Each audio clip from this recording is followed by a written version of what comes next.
All right, YouTube, you get a rare look in my house and you get to see, you get to see water on my mustache. I'm not even going to start that over because I don't care.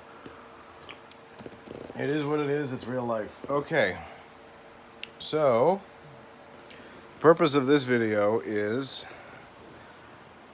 a comparison video. And yes, these are my two tool belts that I have talked about, and I'm going to talk about why I have two different ones and why I use different ones for different applications. Here's my dog Dipsy. That's Dipsy. She's our chocolate lab. She's the older one. She is 10, and the baby Greta is in with my son. He's doing an online Boy Scout meeting. Okay, Dipsy, I want to try and do this. Go away. Yes, go lay down. It's too hot. Go lay down. She's excited. She's excited to be a YouTube star. So I'm just going to jump right into this, and I'm going to tell you that the philosophy of woodworking and carpentry is basically the same. You are taking wood that is... Your end goal is to take wood, a natural product that has bends and dips and cracks and checks and all different sorts of imperfections to it. Your end goal is to take that, make it square, and make it fit together in a square structure. Now, when you're doing that, the tools you use all depends on the scale that you're doing it.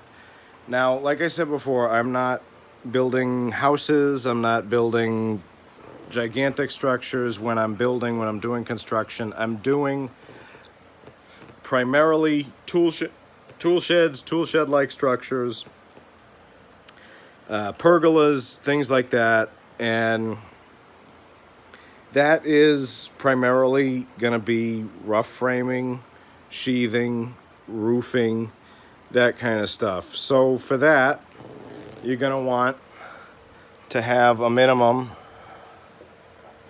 Of course, it's going to make me look silly. It's easier to get it out when it's on. When it's on you, you're going to want to have a minimum. If I can get it out. Now I'm looking silly because it's not on me. You're going to want to have a minimum of a 25-foot tape measure. 25-foot tape measure is going to give you a lot of the measurements you're going to need. If you need anything more than that, I keep a 50-foot roll in my truck. For building tool sheds, you're working in lengths of 10 feet by 12 feet, 12 feet by 14 feet, 10 by 16, 12 by 16, 14 by 16. You want something like this, and you want a big one that you can see. That's why I use this, so I can see it. Now, in the shop setting, and I call it the shop setting, and what you have to realize is that I do have a barn out there, but it doesn't have power, and I light it with kerosene lamps. So in the summertime, it's quite warm. I don't like to work in there, and I like to work in the driveway and the dooryard as much as I can. So you're going to look at this and you're going to say, oh, that's a lot to carry around. Keep in mind, I don't have a workbench in front of me. When I'm building picnic tables, chairs, benches, different things like that, all I need is a 16-footer. A 16-foot tape, and that's going to give you all the measurements you need for chairs, tables, picnic tables, Adirondack chairs, Adirondack benches. We're going to have a cool hammock stand coming out soon.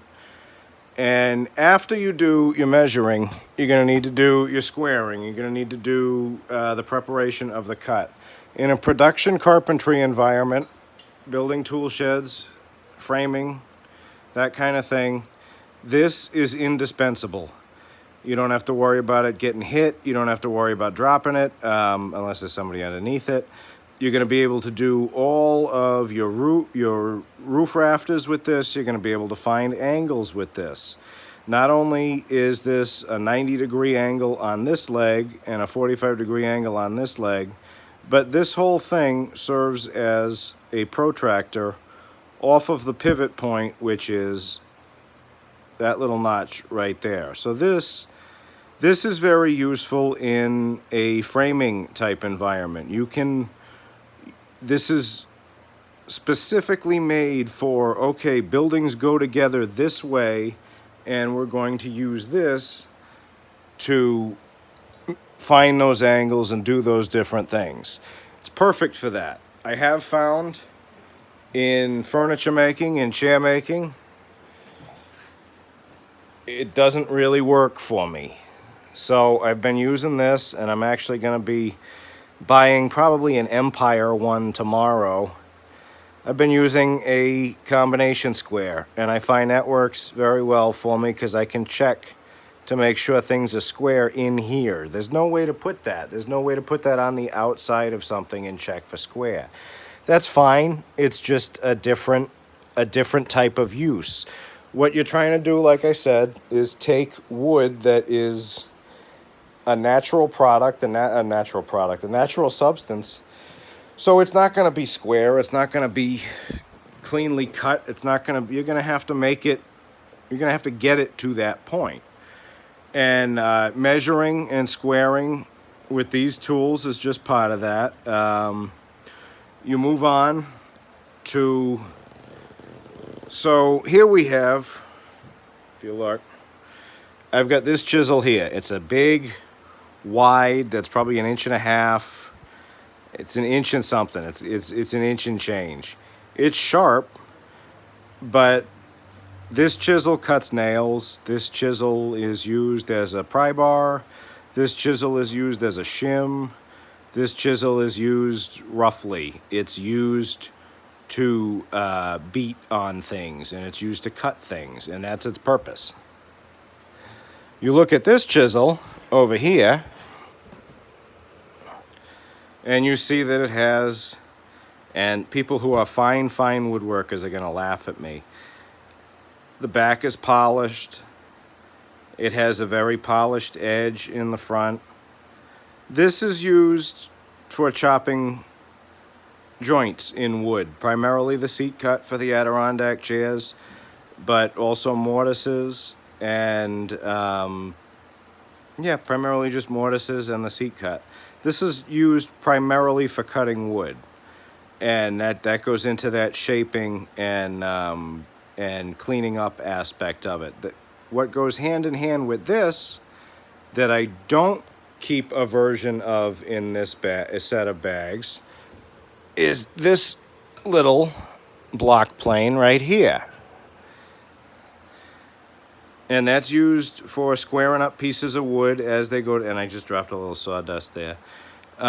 This is used, I use this primarily to clean up all of the slats for the backs and for the seats of the Adirondack chairs. Now, because all of the Adirondack chairs are primarily screwed, all of the furniture that we make is glued and screwed, I have these two here, these two pouches here, and I keep them full of screws. These are 1 5/8 and these are 2.5.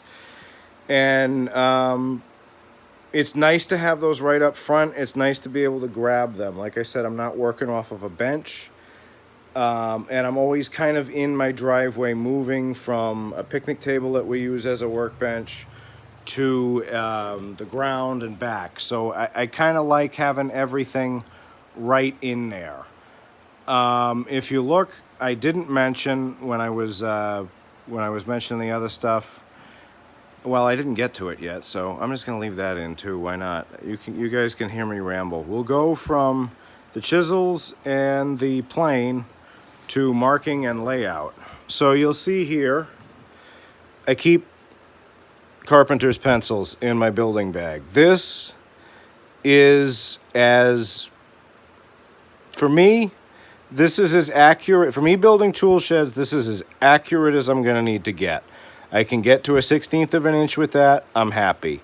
I keep Sharpies to be able to mark different things. These are the marking things.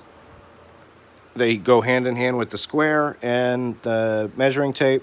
What I don't have in my woodworking bags, and I do keep in here, is a chalk line, a chalk box. This is great because I'll use this to pop out lines on either roof plywood or floor plywood or the smart siding that we sheathe the buildings with, the tool sheds with. So that just goes right in here. And like I said, there's no equivalent to that in my other tool belt because I don't need it. For the woodworking, it's almost all 2x8s, 2x6s, 2x4s. You don't really need a chalk line for that. It's not going to do anything for you. That there's no point in carrying it, is what I'm saying. Having said that, we can go back down, and there are some other carryovers here. I carry in here. Carry a small scratch awl, and primarily what I'll use this for is if I have to make a chalk line on something and there's nowhere for the chalk to hook into, I'll punch this in, I'll wrap the chalk line around it, and I'll go from there with it. I like this one. This was my dad's. I found it in a box of his tools that I was going through, and I didn't know Craftsman actually made scratch awls, so I thought that was cool. And it goes right in here, and I also use it if I want to drill a hole. I'll use it to start the hole. Up here, in this set of bags, you'll see that I have a scratch awl. And the scratch awl down there, like I said, it was used in some marking purposes and for punching out holes and stuff. All of the patterns that we use to make the Adirondack chairs, the Adirondack benches, everything has holes punched in it. And this is what I use to transfer the holes into the wood as a starting point for the drill bits. So it has virtually the same use it does in that bag. And having said that, we can go up here. I like these pencils for doing the woodworking. It's a finer point, and you can get a little bit closer to. Oh, I can't even get that to focus. I apologize. That's gross looking. I like these pencils. I don't only buy these. We had these, so I started using them. What I'm saying is I like number 2 type pencils, that this thickness for woodworking, and I find that works well. I also keep a Sharpie in here. Some of the bigger cutouts, it's just easier to do it in Sharpie. And something I started doing with this bag that I liked so much I carried over to the other one, I keep my razor and my putty knife together in the same thing. And now this is just a regular razor. This is a regular razor blade. And a regular straight putty knife that I clean up quite a bit. And every time I use it, every time I put wood putty on, I will run the sander over it and clean it up. This putty knife is probably 45, 50 years old. I found it in a set of tools that my wife's uncle, when he passed away, my father-in-law said, "Oh, Nick does that kind of work. He should take those tools." So this is one of the tools that I ended up finding in that lot of tools, and I use this primarily in the woodworking setting to put wood putty over cracks or impurities or something like that. It also works good to pry, because it's a little stiff but not too stiff. It works good to pry seat slats and other like inch by inch material. It works good as a little pry bar to pop them into place. So I always keep that in there with this. With the razor knife, I do it like this, and I find that works well for me. I find that works very well for me. We are running out of battery, so I'm gonna have to make this quick. Down here you can see I do the same thing. It's virtually the same, except this putty knife is all metal. and it's a rough use putty knife. It spreads a lot of roofing tar. It spreads a lot of caulk, wood filler, you name it, Bondo. Sometimes you use Bondo to cover, or we used to at my old job, we'd use it to cover up damaged parts of old sheds that somebody wanted us to fix but didn't want to spend a lot of money on. Moving on, we have, so up here, I keep a pair of these because we're shooting a lot of nails. And this is a good way to roll them out or cut them off. You can even use this to nibble on wood. And I put a little thing on there because one of the other YouTubers, he had said he was an oil field mechanic, and he said that that worked well for him. It works fantastic. You just really have to pay attention and make sure that it's out and not in your palm, because otherwise that'll open you up. So moving on up here, and then I'm going to get into the specialized stuff that's different, that's only in either tool belt. So this one here, we have little nail punch, little finished nail punch for primarily when I'm shooting nails in, when we make birdhouses out of all the scrap to sell that off. So this is just to punch